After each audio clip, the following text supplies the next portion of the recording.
Matthew 26. RSV. The plot to kill Jesus. When Jesus had finished all these sayings, he said to his disciples, "You know that after 2 days the Passover is coming, and the Son of Man will be delivered up to be crucified." Then the chief priests and the elders of the people gathered in the palace of the high priest, who was called Caiaphas, and took counsel together in order to arrest Jesus by stealth and kill him. But they said, "Not during the feast, lest there be a tumult among the people." The anointing at Bethany. Now when Jesus was at Bethany in the house of Simon the leper, a woman came up to him with an alabaster flask of very expensive ointment, and she poured it on his head, as he sat at table. But when the disciples saw it, they were indignant, saying, "Why this waste? For this ointment might have been sold for a large sum and given to the poor." But Jesus, aware of this, said to them, "Why do you trouble the woman? For she has done a beautiful thing to me. For you always have the poor with you, but you will not always have me. In pouring this ointment on my body, she has done it to prepare me for burial. Truly, I say to you, wherever this gospel is preached in the whole world, what she has done will be told in memory of her." Judas agrees to betray Jesus. Then one of the 12, who was called Judas Iscariot, went to the chief priests and said, "What will you give me if I deliver him to you?" And they paid him 30 pieces of silver, and from that moment he sought an opportunity to betray him. The Passover with the disciples. Now on the first day of unleavened bread the disciples came to Jesus, saying, "Where will you have us prepare for you to eat the Passover?"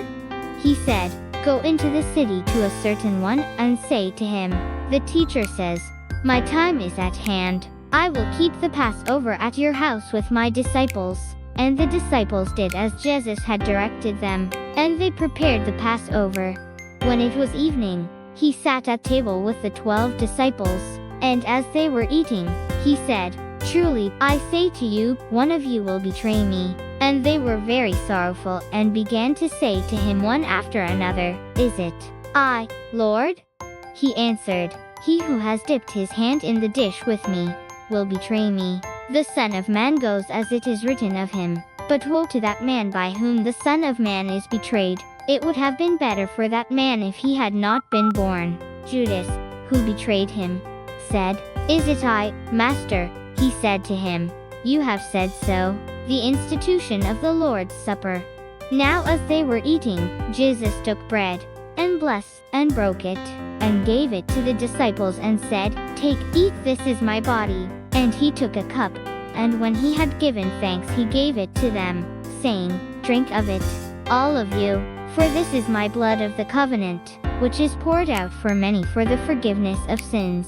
I tell you, I shall not drink again of this fruit of the vine until that day when I drink it new with you in my Father's kingdom." Peter's denial foretold. And when they had sung a hymn, they went out to the Mount of Olives. Then Jesus said to them, "You will all fall away because of me this night. For it is written, I will strike the shepherd, and the sheep of the flock will be scattered. But after I am raised up, I will go before you to Galilee." Peter declared to him, "Though they all fall away because of you, I will never fall away." Jesus said to him, "Truly, I say to you, this very night, before the cock crows, you will deny me 3 times."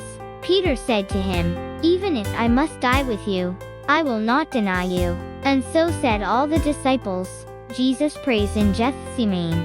Then Jesus went with them to a place called Gethsemane, and he said to his disciples, "Sit here, while I go yonder and pray." And taking with him Peter, and the 2 sons of Zebedee, he began to be sorrowful and troubled. Then he said to them, "My soul is very sorrowful, even to death. Remain here, and watch with me." And going a little farther he fell on his face, and prayed, "My Father, if it be possible, let this cup pass from me, nevertheless, not as I will, but as thou wilt." And he came to the disciples, and found them sleeping. And he said to Peter, "So, could you not watch with me 1 hour? Watch and pray that ye may not enter into temptation. The spirit indeed is willing, but the flesh is weak." Again, for the second time, he went away and prayed, "My Father, If this cannot pass unless I drink it, thy will be done. And again he came and found them sleeping, for their eyes were heavy. So, leaving them again, he went away and prayed for the third time, saying the same words. Then he came to the disciples and said to them, Are you still sleeping and taking your rest? Behold, the hour is at hand, and the Son of Man is betrayed into the hands of sinners. Rise, let us be going. See, my betrayer is at hand. The betrayal and arrest of Jesus. While he was still speaking, Judas came, one of the 12, and with him a great crowd, with swords and clubs, from the chief priests and the elders of the people. Now the betrayer had given them a sign, saying, The one I shall kiss is the man. Seize him. And he came up to Jesus at once, and said, Hail, Master! And he kissed him. Jesus said to him, Friend, why are you here? Then they came up and laid hands on Jesus, and seized him. And behold, one of those who were with Jesus stretched out his hand, and drew his sword, and struck the slave of the high priest, and cut off his ear. Then Jesus said to him, Put your sword back into its place, for all who take the sword will perish by the sword. 3. Do you think that I cannot appeal to my Father, and he will at once send me more than 12 legions of angels? But how then should the scriptures be fulfilled, that it must be so? At that hour Jesus said to the crowds, Have you come out as against a robber, with swords and clubs to capture me? Day after day, I sat in the temple teaching, and you did not seize me. But all this has taken place, that the scriptures of the prophets might be fulfilled. Then all the disciples forsook him, and fled. Jesus before the high priest.